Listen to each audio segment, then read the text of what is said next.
আজকের রেসিপি হলো আমলকির ক্যান্ডি। আমলকির ক্যান্ডিগুলো কিভাবে বানালে একেবারে সাদা ধপধপে হবে আর ভীষণ জুসি হবে, এর মধ্যে কোনো কষা ভাব থাকবে না, সেই রেসিপি আজকে আমি তোমাদের সঙ্গে শেয়ার করেছি।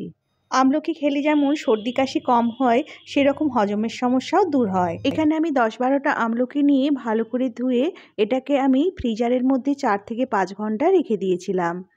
4-5 ঘন্টা রেখে দেওয়ার ফলে আমলকিগুলো দেখো একদম বরফের মতো শক্ত হয়ে গেছে।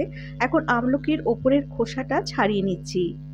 কাঁচা অবস্থাতে আমলকির খোসাটা এভাবে ছাড়ানো যায় না, সেই জন্য আমি এটাকে ফ্রিজারের মধ্যে রেখে দিয়েছিলাম।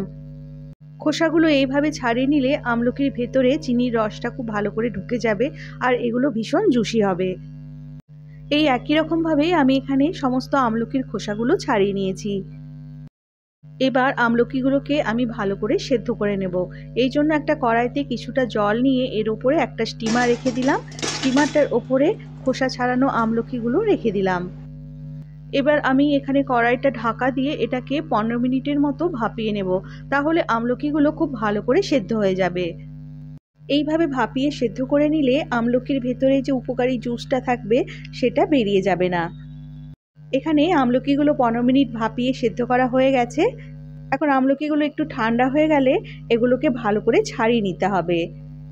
এগুলো সেদ্ধ হওয়ার ফলে দেখবে এভাবে একটু টেনে নিলে আমলকির কোয়াগুলো বেরিয়ে আসছে, আর ভেতরে যে আমলকির বীজটা আছে সেটা এর থেকে বের করে ফেলে দিতে হবে। এইভাবে সব আমলকির কোয়াগুলো আমি বের করে নিয়েছি আর বীজগুলো আলাদা করে রেখে দিয়েছি। একটা বাটির মধ্যে সব আমলকির কোয়াগুলো নিয়ে নিলাম, আর যতটা পরিমাণ আমলকির কোয়া আছে ঠিক ততটা পরিমাণ চিনি আমি এখানে আমলকির মধ্যে দিয়ে দেব। প্রথমে কিছুটা পরিমাণ চিনি বাটির মধ্যে দিয়ে এটাকে ওপর নিচ করে ভালো করে আমলকির সঙ্গে মিশিয়ে নিচ্ছি। তবে এখানে চিনির পরিমাণটা বন্ধুরা তোমাদের নিজেদের পছন্দ মতো কমিয়ে নিতে পারো। যদি মিষ্টি পছন্দ বেশি না হয় তাহলে চিনির পরিমাণটা কম করেও দিতে পারো। কিছুটা চিনি মিশিয়ে নিয়ে এরপর বাকি যে চিনিটা ছিল সেটাও এর মধ্যে দিয়ে দিলাম। এইভাবে আমলকির ক্যান্ডিগুলো বন্ধুরা বানালে এটা এতটাই ভালো লাগবে খেতে, দেখবে এটা দুদিনের মধ্যেই শেষ হয়ে যাবে। আর এখন বাজারে প্রচুর পরিমাণে আমলকি পাওয়া যাচ্ছে বন্ধুরা, তাই এটা অনেকটা পরিমাণ বানিয়েও তোমরা সারা বছরের জন্য রেখে দিতে পারো। চিনিটা ভালো করে মিশিয়ে নিয়ে এটাকে ঢাকা দিয়ে আমি 4 থেকে 5 ঘন্টার মতো রেখে দিলাম। 4-5 ঘন্টা এইভাবে রেখে দেওয়ার ফলে চিনিটা এখানে গলে গেছে দেখো বন্ধুরা। এখন ওপর নিচ করে আমি এটাকে আরেকবার ভালো করে মিশিয়ে নিচ্ছি। এখন বন্ধুরা এই আমলকিগুলো চিনির মধ্যে এইভাবে 2 থেকে 3 দিনের মতো রেখে দিতে হবে, আর মাঝে মাঝে এইভাবে ওপর নিচ করে মিশিয়ে নিতে হবে, তাহলে চিনির রসটা আমলকির মধ্যে খুব ভালো করে ঢুকে যাবে। প্রায় 3 দিন চিনির রসের মধ্যে আমলকিগুলো রাখার পর দেখো এগুলো এরকম দেখতে হয়েছে। আমি একটা বাটির মধ্যে তুলে দেখিয়ে দিচ্ছি, দেখো এটা কেমন দেখতে হয়েছে। 3 দিন চিনির রসের মধ্যে থাকার ফলে এগুলো এরকম ট্রান্সপারেন্ট হয়ে যাবে, আর এর মধ্যে জুসটাও খুব ভালো করে ঢুকে যাবে। তবে এই সময় চাইলে মুখের মধ্যে একটা আমলকি দিয়ে দেখতে পারো এর মধ্যে রসটা ভালো করে ঢুকেছে নাকি।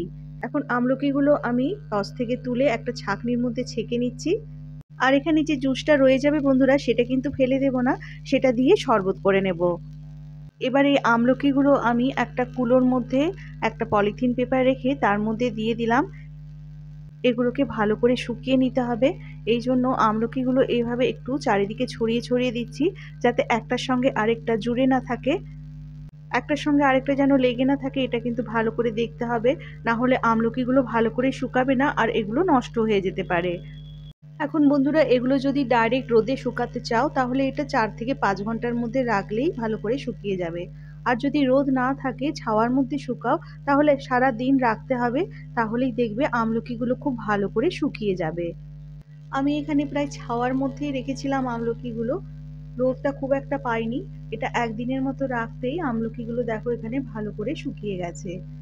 বন্ধুরা এটা যদি তোমরা বেশি রোদের মধ্যে রাখো তাহলে কিন্তু আমলকিগুলো খুব বেশি শুকিয়ে একটু শক্ত হয়ে যাবে, তাই চেষ্টা করবে এটা কম রোদ বা ছাওয়ার মধ্যে এইভাবে আমলকিগুলো শুকিয়ে নিতে, যাতে আমলকির গায়ে যে রসটা ছিল সেটা ভালো করে শুকিয়ে যায়। এখন আমি এই শুকিয়ে যাওয়া আমলকিগুলো একটা বাটির মধ্যে উঠিয়ে নিচ্ছি।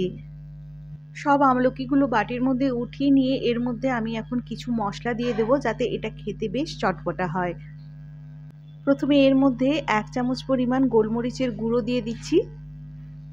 এরপর এর মধ্যে বিট নুন বা বিট লবণ দিয়ে দিচ্ছি 1/2 চামচ পরিমাণ, আর দিয়ে দিচ্ছি 1 চামচ পরিমাণ আমচুর পাউডার, এখানে চাট মশলাও ব্যবহার করতে পারো।